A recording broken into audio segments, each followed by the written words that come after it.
So now we've reached episode 4, and now we're talking about Kingdom Hearts 358 over 2 days. Or how I used to say when I was younger, 358 over by 2 days.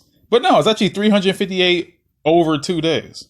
And the main reason is, okay, some people just still, to this day, are still confused as to why it's called that way, but it's pretty much, 358 days divided by 2 people, you see?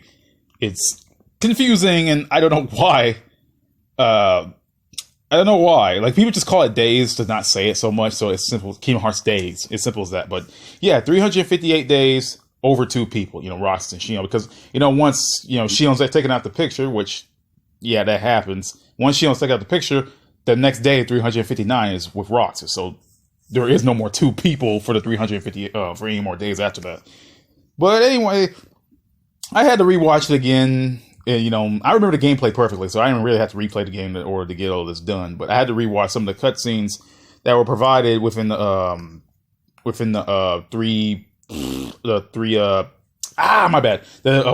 2.5 HD remix.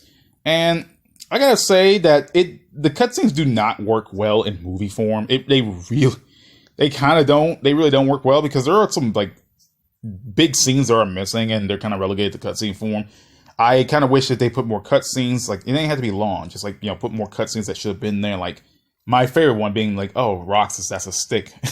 I like that scene when they did it in the Beast Castle, where she couldn't use her Keyblade, so Roxas let her borrow his while he was like, okay, you know what?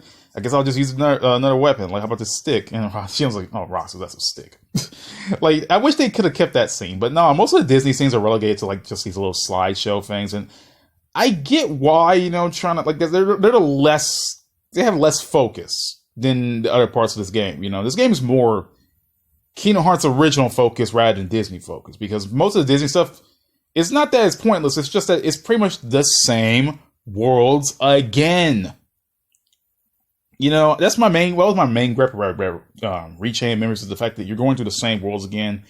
And while I get making all new worlds for 358 would have been pointless, considering the fact that, the whole point of Roxas going to these worlds because they were worlds that Sora has visited before. But they're just the sole fact, they're just worlds that it's been visited before. This has happened 4 times already, right? This has happened 4 times. Kingdom Hearts 1's worlds have been reused in Rechain, 358, and Recoded. And it gets old, really. Rechain, it was annoying then, but just by 358, this is no point to even bother with the Disney parts of the 358. Honestly, there's no point. It's just, it kind of sucks. I get why, making all new worlds, especially brand new original worlds. Except the only exception to the world is that Neverland is actually the island of Neverland rather than just the ship, which it's a change I like. I do like the island part of it, somewhat of it. But damn, dude, having to go through Agrabah again, Wonderland again, Halloween Town again, it gets old, really. And I love these Kingdom Hearts games. I don't have a problem going through some of the worlds again. It's just that, and I even said before that the Disney worlds don't even for me personally, they're not even the pull that gets me into this game. They're not the reason I play Kingdom Hearts. The Disney parts, hell no. They're not even the reason I play Kingdom Hearts. I just like the Kingdom Hearts original stuff. But it's just, the Disney parts are literally most of the game right there. Well, most of Kingdom Hearts, that's pretty much split down the middle. It's okay, half of it is actually Kingdom Hearts original, half is Disney. But, it's just, I don't know. I dealt with it now because it's old news. This game's came out in 2008, I think. So that's about 12 years. This game is 12 years old. Goddamn. But yeah, the game itself, I either want to talk about the gameplay or the cutscenes, but usually I like to start with the story first and go on with the actual gameplay of it. So the story itself is actually a lot more somber and different from the Kingdom Hearts games of old. And the only other Kingdom Hearts games I got for reference was 1, Rechain, and 2. So the funny thing about 358 is that it takes place in between Rechain. Technically, since Roxas was born after Sora kind of struck his heart with the Keyblade, Keyblades people's hearts, Roxas was born and ended up in Twilight Town. So basically, 358 takes place at the end of 1, during Rechain, and near the start of 2.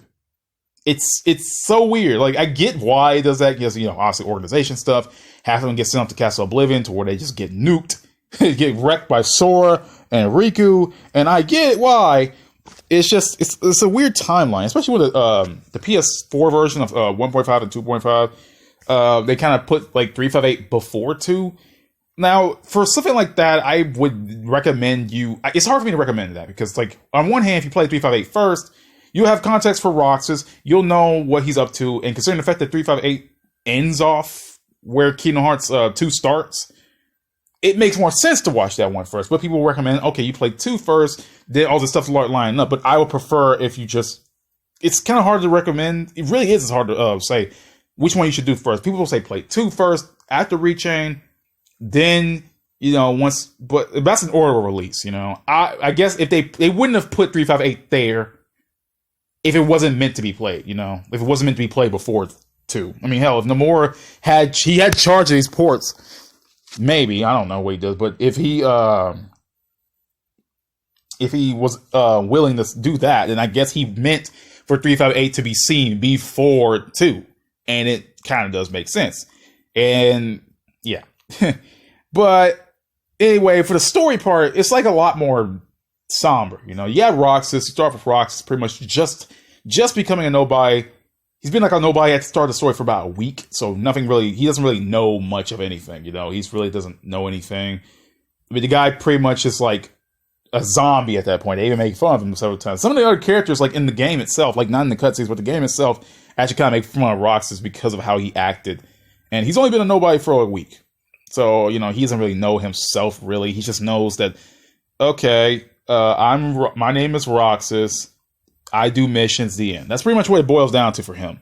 And, with him bonding with Axel, he starts to learn a little bit more about himself, more about the missions he partakes, more about emotions, etc., etc.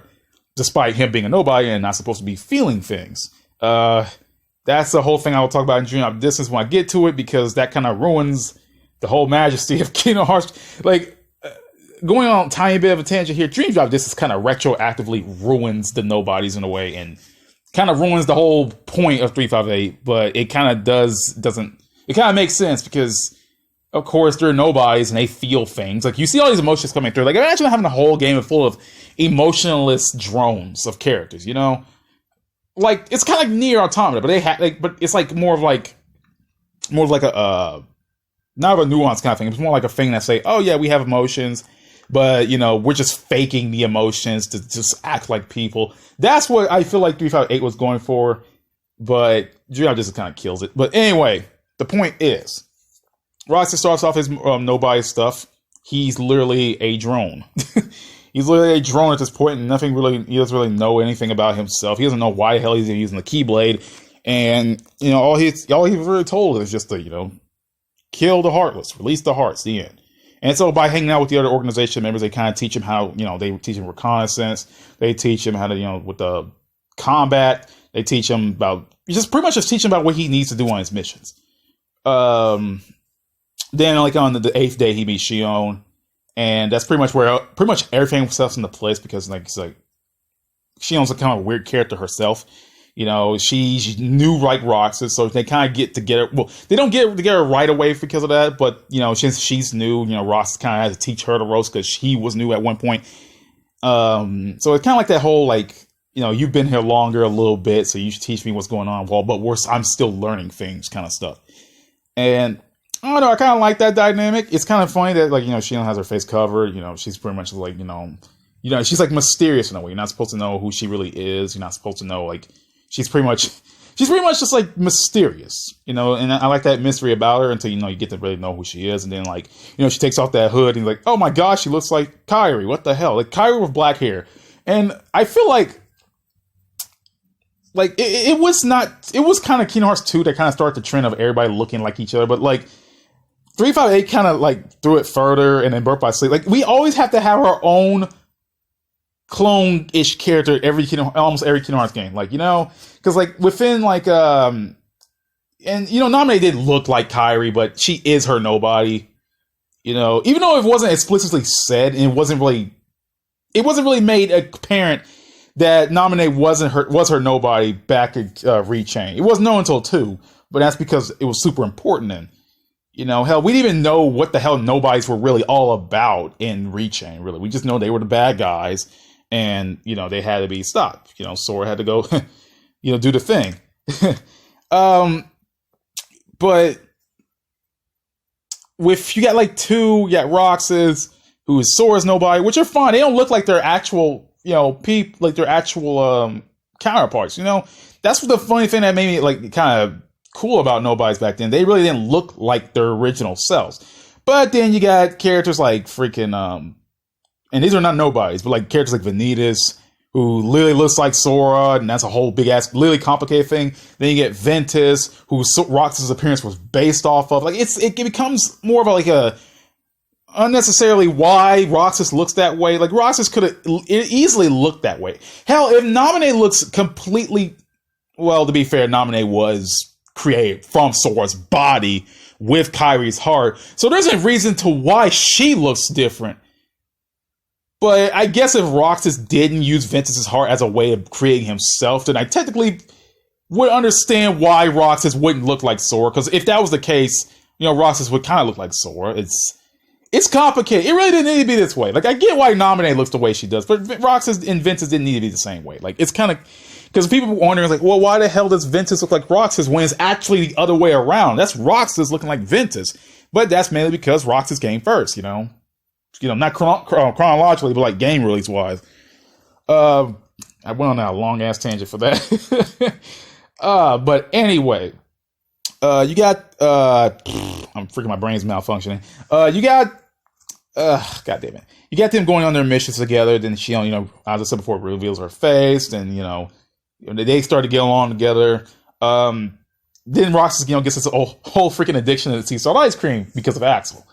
And, you know, while he's going on a mission to Castle Oblivion, you know, Roxas goes talk to Shion's like, okay, look, you know what? Here's an icing on the cake, just like how Axel taught me. So, you know, here's your ice cream. You know, they like it and they become friends. And, you know, once Axel gets back from Castle Oblivion crap, you know, they can all get together, you know, hang out and be friends and junk like that. And that's pretty much where it all starts. And I would say that, like, I do like 358's Day's story, but it's like kind of weird. Like, it's more like a personal thing, you know, like more like they don't have a big enemy to defeat. It's just more about their literally their daily life within the organization, you know. It's literally about that. It's not about anything major. It's like, you know, just about their daily lives. You know, every Kingdom Hearts game, you know, Sora has this big ass enemy to defeat where he has to go search for someone. But this right here is just more like interpersonal drama, and, you know, just more personal stuff. And it's one of the more grounded Kingdom Hearts games, I will say that, because, like, you know, as I said before, most of these Kingdom Hearts games involve you beating some big-ass bad guy or looking for your friends, but, well, 358 Days has that whole looking for friends thing, but it's not really, like, the main focus of the game, you know? You know, the characters do hang out together for a bit. You do learn a little bit more about Organization 13, but you only learn a little bit more about them if you play 358. You don't really get to learn much more about them in the game itself, like, because, like, in the game, you know, you can talk around, you can go around the not main menu, my bad. You can walk around the organization's castle. You can talk about them. You can talk to them daily. You can talk to Demix. You can talk to Zigbar, Lexeus. Not Lexeus, not. You know, well, you can talk to him. You can talk to pretty much everybody, like Larkscene. You can talk about you can talk to them more. But with the 358 cutscenes, you know, in the PS3 and PS4 versions, you don't get that. You really don't get that. That kind of gets taken away a bit. Like, they don't actually, like, you know, show Roxas bonding, like, talking to the other organization members. They just show it in, like, a little flash, like, oh, you know, Roxas did this mission this day. Like, they don't actually, like, and that's the one thing I kind of liked about the original game, is that it showed Roxas actually talking more to the organization and knowing more about them, you know? Because we don't really know much, like, even, because, like, with characters like Lexeus and, Lexeus, Zaldin, you know, you got Roxas talking to them more. Zexion, you know, you see Roxas, Larkscene, you can see Roxas and them talking like them, you know, talk to those characters more. And you really don't get that. You don't really get the whole organization members talking to other organization members, you know, kind of thing. Them teaching Roxas the ropes. And you don't get that in the 358 days cutscenes. They kind of trim those down, which I kind of really find disappointing because that was one of the my favorite parts about the game, the DS game, is that Roxas gets to talk to the other ones. We get to learn more about them, But I mean, it is what it is, and and funny enough, after a while, they get actually freaking killed. They get killed. They get killed in Castle Oblivion by Roxas. Sorry, my brother. They get killed in Castle Oblivion by Sora and Riku. So there's that. And one by Axel. Vexen gets killed by Axel. So there's that too. And there's Zexion too, because freaking Riku replica freaking awesome Zexion. But yeah, it's funny enough, it took 20, I think it took 26 days for them to die. It's Roxas only knew it for about 19 days before they got freaking wiped off the face of the freaking game. But you already know what happened. You already know what happened. It's Rechain memories. You already know what happened there. But as that, Roxas gets a bond more with Shion. She tells him about, stuff she did on her missions, shells she found all throughout the worlds and crap like that. Axel gets to come back. Then they all have sea salt ice cream, and everything becomes happy and crap like that. But they're still trying to figure out who they are as people. Axel brings up, okay, I remember some bit of my past, but Roxas and Shion kind of don't, because they're known as special nobodies.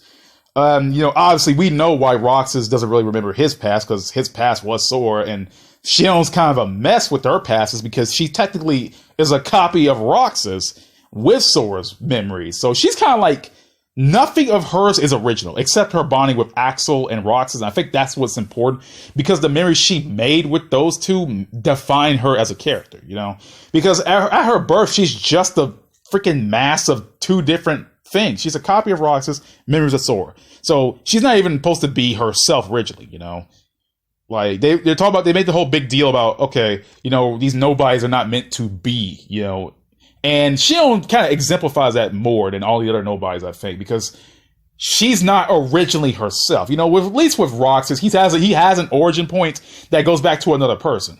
So does Axel, so does characters like Xemnas, Sox. They used to be people. But with Shion, she's literally a creation of sorts, made from the pieces of different people. But, her memories that she made with Roxas and Axel made her own. So that kind of gave her own sense of identity there, instead of being just, oh, I'm a copy of Sora. I'm a copy of Roxas, but I just got, Sora's memories stunking around up there. And I kind of think that was, really important. I kind of it would have sucked if she kind of morphed into Roxas. That would be so weird. It's oh no, she kind of did. It started morphing into other characters. Well, it's kind of weird with Shion because everybody sees her as a different person, and I like that change. I kind of like that change they did in the game itself, because when Axel looks at her, he only sees her as a hooded figure. When Roxas looks at her, he sees her as Shion, because he's Sora's nobody. Of course, he sees her as someone who looks like Kairi. Not Xemnas, my bad. What is that? Saix sees her as a puppet. Zigbar saw her as Ventus at one point, because he, again, it makes more sense, because it still kind of weirds me out that she took the appearance of Ventus, but it does kind of make sense, with Sora having Ventus's heart within him, which we'll get to that when we get to Birth by Sleep. Sora having Ventus's heart within him, and of course, Zigbar sees Ventus through Shion. Though that weirded me out when I was younger. I thought it was some weird Roxas lookalike, but I was like, okay, what the hell is this? Is he saying Roxas? But that makes no sense. And I'm like, okay, who's Ventus? And then Birth by Sleep comes out, and I'm like, who the hell is this guy? Is this another Roxas? And I'm like, okay.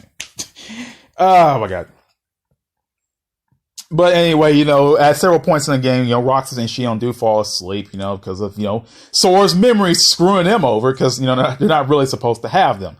And, they fall asleep. They have their own weird nightmare and crap, stuff like that. And it's you got Riku in the background trying to figure out how to work this out. He wants to keep everything together, He wants to try to find a way for Shion and Roxas to exist without, ruining everything, You can just see how desperate he is trying to keep everything together, He wants to find a way to not having to take those guys out he wants to get Sora back.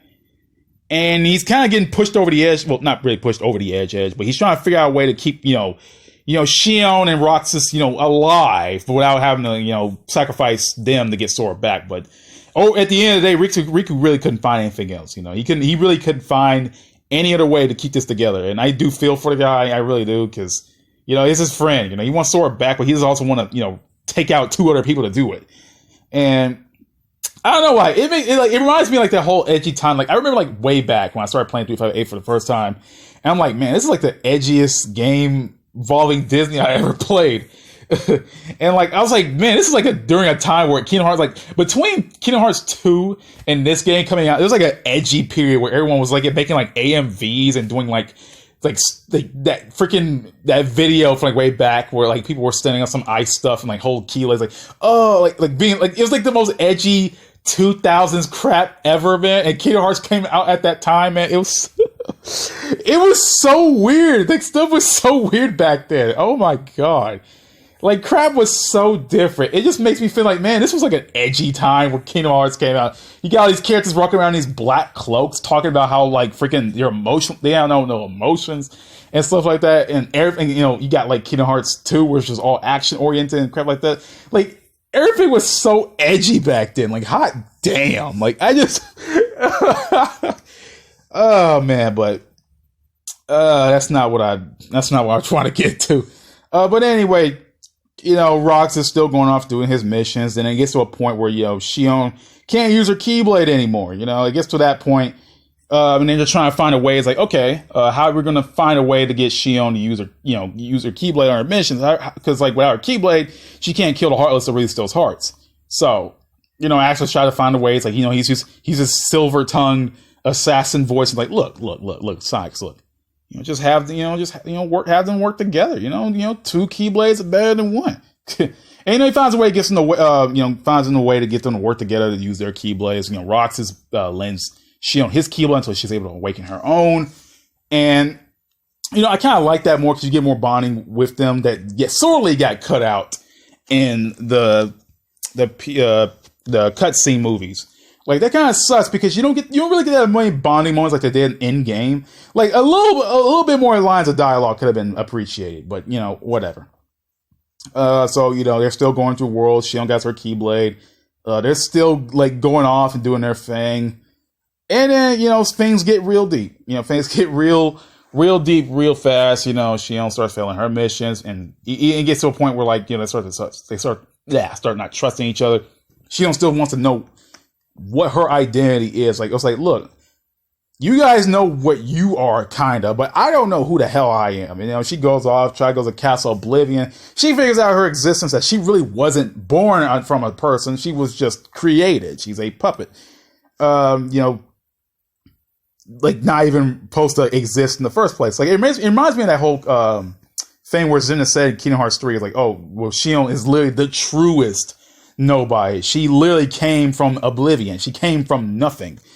And it makes sense that way. She's the truest nobody.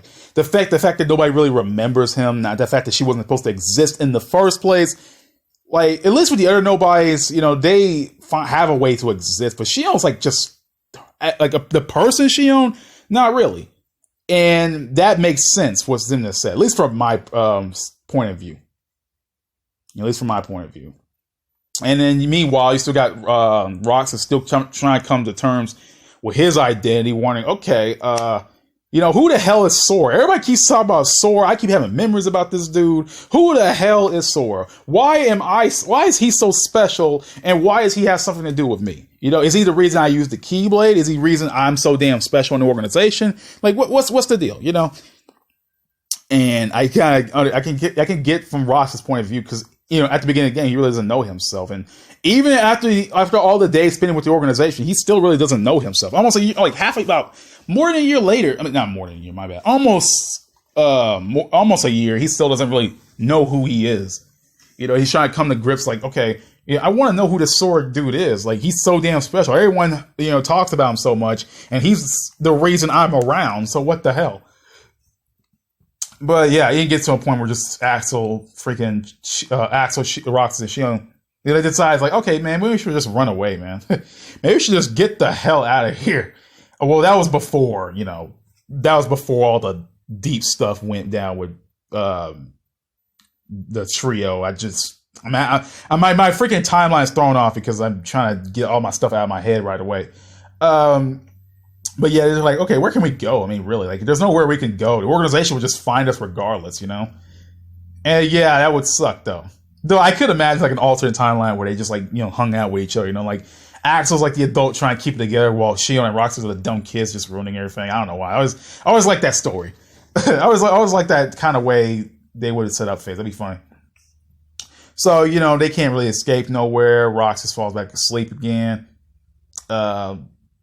Then, and it's discovered that Roxas' power is literally being siphoned away from him by Shion because, Zenith is all like, look, all we need is a Keyblade wielder, okay? All we need is one of them.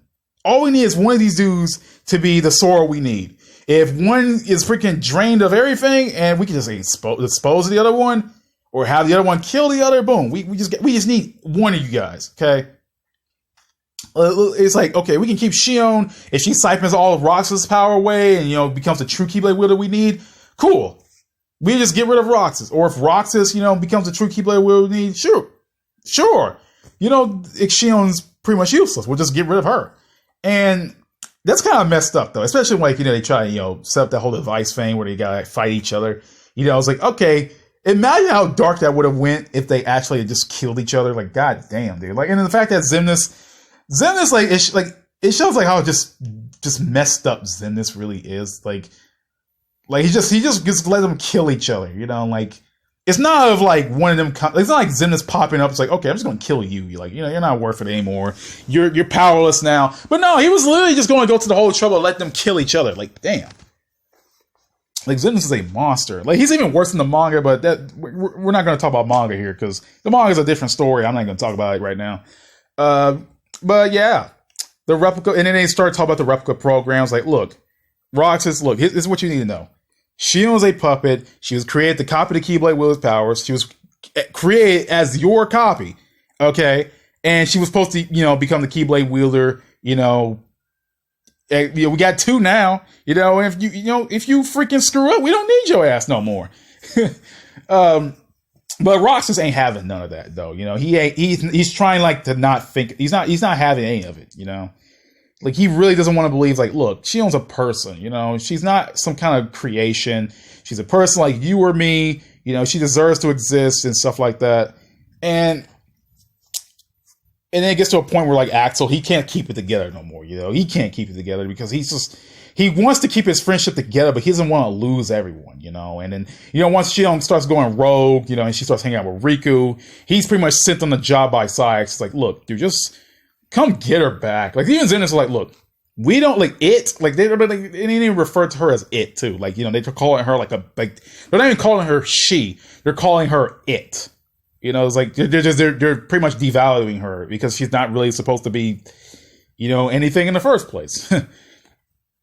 And they're pretty much just like, look, just bring it back. Like, bring it back. He was like, oh, look, I'll overlook any nicks or scratches. Just bring bring it back. Bring the freaking the thing we created back. Because it was like, oh, it's just a specimen that went rogue. And I was like, god damn, dude. Like, I feel sorry for Shion. Like, I really do. Like, people, there's some people out there that don't like Shion. I really understand kind of why, in a certain way. But I really don't, feel like it's unfair because like Shion's Shion and Roxas' story is really as heartbreaking because Shion, she was created, for a sole purpose alone, just to copy Roxas' powers. They don't even have a seat for her. She was created as the 14th last resort member, and it's really sad to what she goes through, really. She's trying to struggle to find her own identity. Like, you got Roxas and Shion trying to come to struggles like who they are as people. Roxas doesn't have a grip on who he is, and everyone's just hyping up Sora. But then you got Shion over there. She's not really a nobody at all. She's literally just a replica. And it's really messed up to what she has to go through. She's trying she really didn't have a face. She didn't even have a face. She didn't really have a sense of identity. But, hanging with, Roxas and Axel, she felt like she belonged somewhere. Like a sense of belonging, and she really wants to know more out of that. And once she figures out, it's just like the moment she figured out who she was, it was pretty much game over from there. And once the organization caught wind, it was even more over. And I was like, okay, you know what? F it, just bring it back. She already siphoned most of Roxas' powers. We still need her. And then once we got her back, once he drains the rest of Roxas, we can just get rid of him. And it's sad what these characters go through. It really is sad. Like, I like 358 Days for the story-wise, because it is sad watching them having to go through all this stuff and, what really goes down. Like, why Roxas' story is so damn tragic. And then, after that, devices were placed around all the worlds. It's pretty much just a setup, Shion to become like this giant monster thing. Giant Sora armor monster looking thing. And, it's pretty much just like at the point she got to a point where she started to look like Sora. Her appearance and existence is kind of fluctuating at this point. Now she looks like Sora. And I was like, damn, that threw me off. But it's funny enough, we finally get an in-canon glimpse of what Sora will look like in the organization cloak. Like, I've been thinking about that crap for years when I was young. I was like, man, I wonder what Sora will look like in this cloak. I mean, obviously it just looked like Sora in a cloak, but it seemed kind of cool. But yeah, we got an in-canon reason for what Rox will look like now. If we can get one what Kairi look like, well, you got Shion, but Shion with the black, with Shion with black hair, like, I don't even see the Kairi resemblance no more. Like, Kairi, like, I can see Shion's her own person, I can see her as her own person instead of looking like Kairi. Like, the more I look at her, the less she looks like Kairi to me. And it makes me laugh. But anyway, it's pretty much like, okay, they had to fight, they fought, Shion dies, she tells, look, Roxas, look, set free Kingdom Hearts, Xemnas can't have it, you gotta do it, this is my last request, please do this for me, let's go. And, Roxas brings up his old infamous lines, like, oh, who else will I have ice cream with? And everybody rips on that line mainly for the delivery, and I totally get why you rip on it for the delivery, but it makes more sense when you think about it. Roxas' whole deal is that having ice cream with his friends was the only thing he knew. That's all he knew. That was like what defined him. That's what he thought of as friendship. Like that was pretty much his very first thing he did with Axel that's really signified their friendship, was having ice cream on top of the tower. And that's what the two did when Roxas got in the organization. Like, that ice cream may seem like a snack to other people, but it's like really more than that with Roxas. It was like the thing that made his friendship seem like it meant something. And, who else I have ice cream with? Like, people rip on it just because of the ice cream, but it's deeper than that. It really is deeper than that. And I do feel sorry for the line getting ripped on constantly because of the delivery, but that's all Roxas knew. The whole ice cream thing, that's all Roxas really knew. That's how he bonded with his friends. That's all he knew. And so after that, Roxas, he makes his, goal to go off to free Kingdom Hearts. And this is the part of the story that got me confused when I was younger, considering the fact that, Roxas busts out 2 Keyblades and transforms them. It's not the transforming the Keyblades that got me. It's like why he had 2 Keyblades. Now, my guess is that, after Shion died, she lended him his Keyblade, but it would make no sense because if everything of Shion left, including their memories of her, I guess the Keyblade, even Riku says, like, it was a fake. The Keyblade's a sham. It's not even real, like, whatever. Like, it's not even, like, a true Keyblade, like what Roxas really had. And my guess is that just Roxas just got the Keyblade from, Shion. But no, it has something to do with Ventus again, which threw me off. I was like, how the hell am I supposed to know that? Would it make more sense if Shion just gave her his gave Roxas her Keyblade? It would make more sense. But no, according to interviews and Nomura, it has something to do with Ventus, which makes even less sense. Like, it would make more sense if Roxas took Shion's Keyblade, and that would be like the last thing he had of her is the Keyblade. That'd be cool as hell, but whatever. So Roxas goes off to try free Kingdom Hearts. Riku comes in and stops him, like, look, dude, I can't have you be doing this.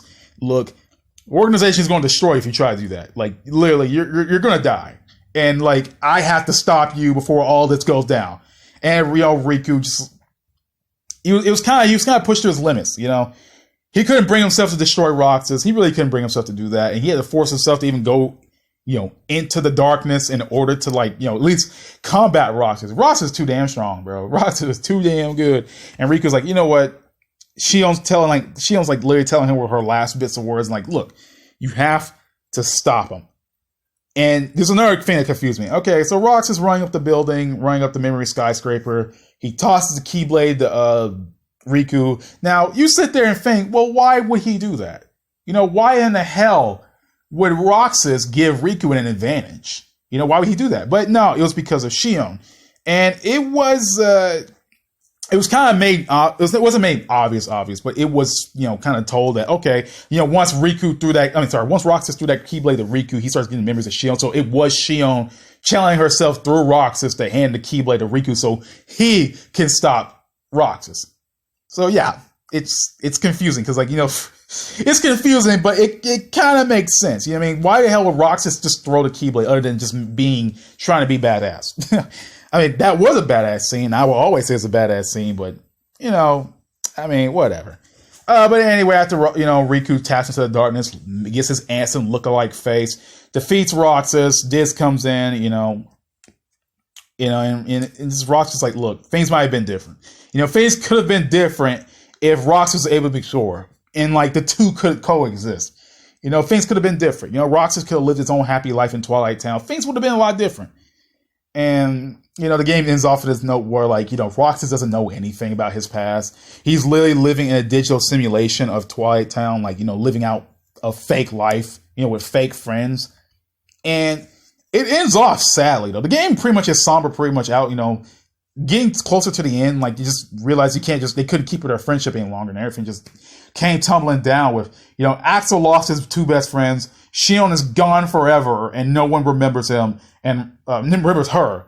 And Rox is pretty much just living out his life in a fake computer simulation. And this game is actually a lot more sad than I remember it being. Like, well, the game was already sad. I didn't know that much, but damn, dude, this game's sad. But that's the story. And I really do like the story of 358. I really do enjoy it. And, you know, even though later games kind of crap on it a bit, I will say that Dream Drop Distance really, really messes it up because, you know, plot twist. Nobody's actually had hearts the whole time. Zeniths was just lying to your ass. Ha ha ha. Yeah, it kind of ruins it, but at the end, I'm like, okay, it makes sense. I mean, well, of course, they felt emotions. They had to have had hearts, so duh, but god damn it. But the story's out the way, and now I get to finally talk about the gameplay. And the gameplay, well, actually, you know what? No, before I get to the gameplay, I gotta talk about some of the scenes again in 358, because, like, there's some abrupt cuts in the cutscene version of the 358, and it kind of ruins the moment of certain things, like there's some battles that should honestly be battles, and they did kind of rectify that and recode it where, like, they realized that there weren't that many actual fights in the cutscenes where there should have been fights. You know, hell, even after watching all the cutscenes, there is the cutscene where, like, Roxas walks with the Saiyx, and Saiyx says, like, oh, we don't set resignations, and, like, you know, Roxas is all like, look, I have nothing to say to you, dude, and they fight each other. That's not even in the 358 cutscenes. That's what sucks. That's, like, one of the, like, more important things, because, like, Roxas beating Saiyx, that shows us how strong Roxas has gotten. And it shows a little more about Saiyx that way. And, like, that's not even in the cutscene version. Like, no, like, people out there who haven't even played the game now know that don't exist. And that's, like, one of the better cutscenes in the game. And there's also some cutscenes that's been ripped, like most of the Disney ones. There's some fights that should have been there. Like, there's also my favorite cutscene where, like, freaking Alexius, like, knocks down Roxas just to, you know, force him into the limit break state. That's not even in the cutscenes. Like there's some things that kind of, like, don't fit. You know, it just jumps from day to day, and that kind of sucks because it don't feel like a movie that way. You know, it feels like, I mean, the 358 day cutscenes are serviceable, but if you really want the actual experience, you would have to play the game. And the gameplay is something I really want to talk about because,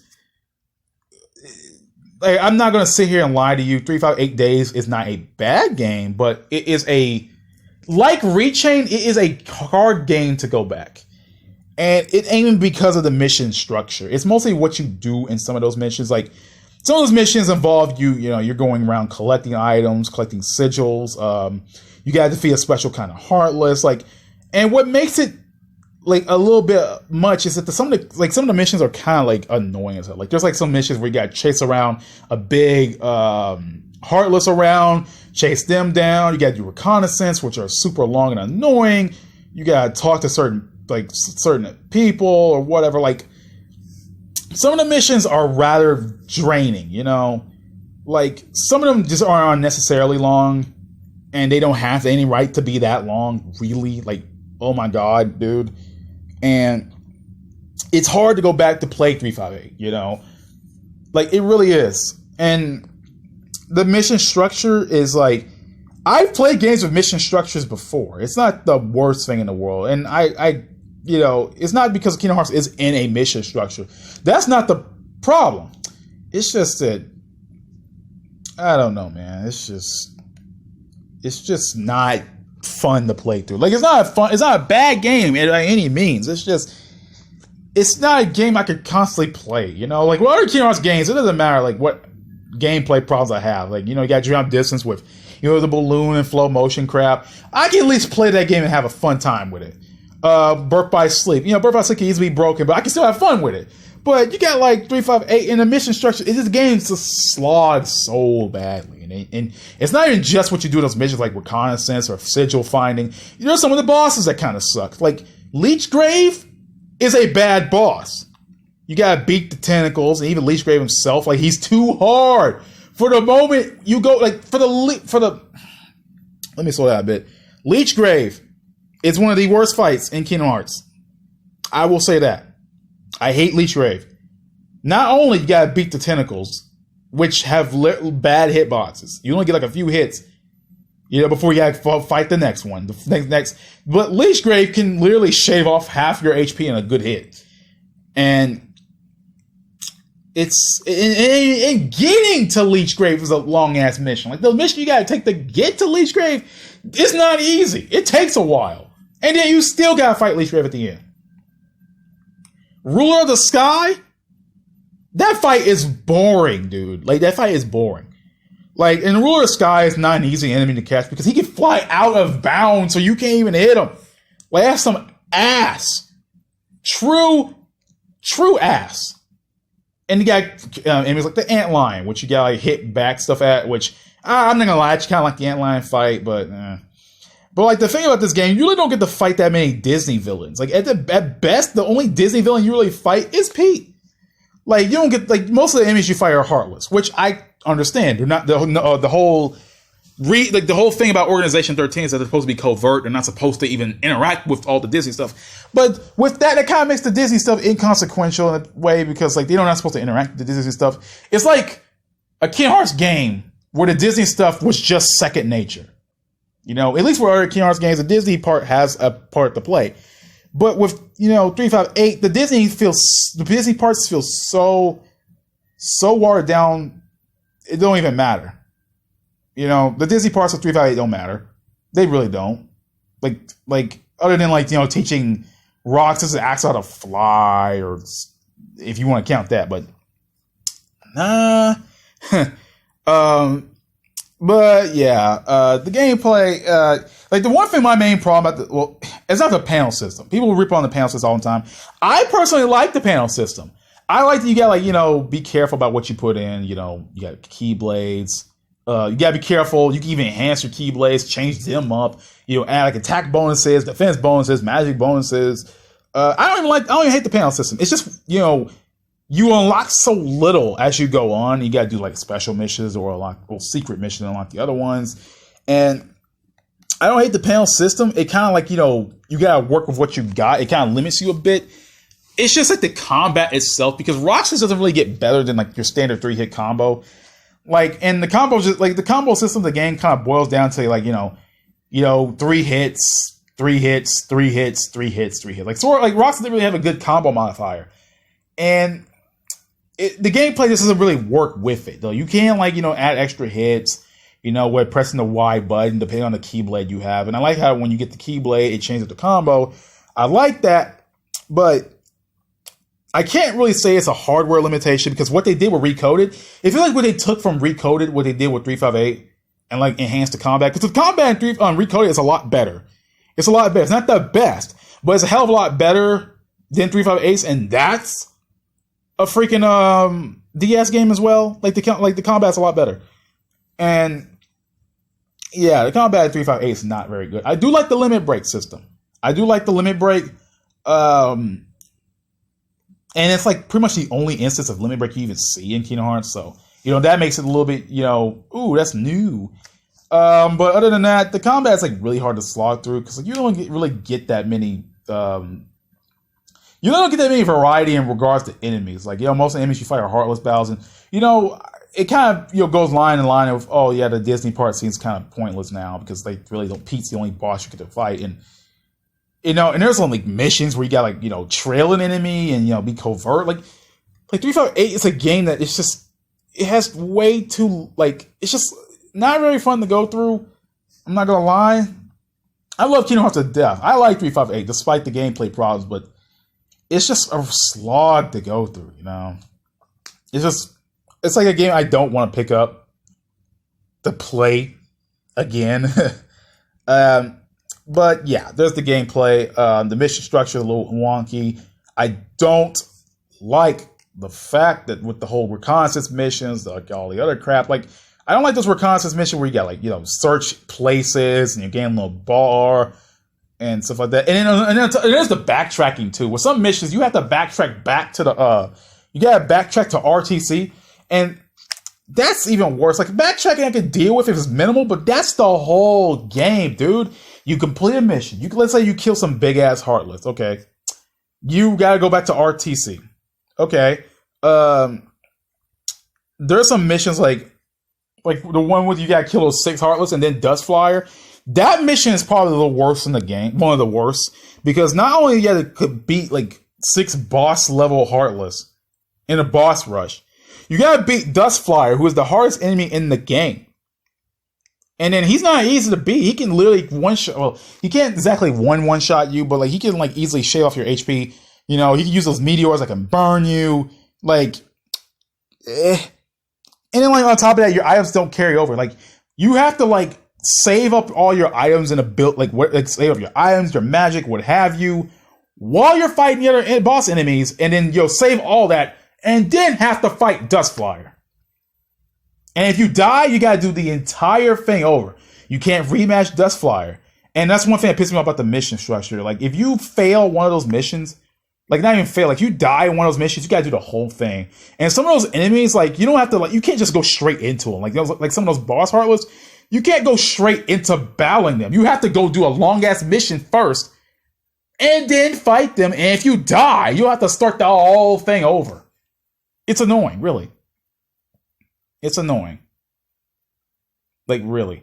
Like, if you die against, like, Final Shion, if you die, like, in any part in Shion's battle, you gotta start the entire thing over. Like, I don't like having to fight phases of a boss again. Like, I hate that kind of thing, but that's a different story. But, like, if you die in those missions, boom, you gotta do the whole thing again. It doesn't matter how long it is. Like, there's a mission in Agrabah where you gotta do reconnaissance on top of, reconnaissance on top of killing a big enemy, and it takes about a good hour, almost an hour or so just to beat that one, and it's let alone doing that on the harder difficulties. Hell no. Yeah, 358's mission structure is not a bad thing. Like, well, mission structure games, it's not bad. They're not bad, but 358 kind of like makes it kind of like boring, and it felt like the game gets padded out way far longer than it had to, man. But I like the story of the game. It's just, god damn, that plot, like not the plot, that mission structure is so long, man. But in the end of the day, it's not a bad game. Like, I wish this game had a remake, though. I felt as though if this game got a remake and they trim some of the fat, make it a different game, like, gotta make a remaster of it or something. Like, not a remaster, like, or remake, because you can't really remaster those DS. I mean, you can, but it's more of a remake than anything. If that game got a remake, different story, man. Like, oh my god. People would play that. I wouldn't even care. I'd play it again if they fix some of the, issues about the original DS version. And they fix some of the stuff about the PS4 and 3 versions of the cutscenes. Because the PS4 and 3 versions, they're serviceable as cutscenes.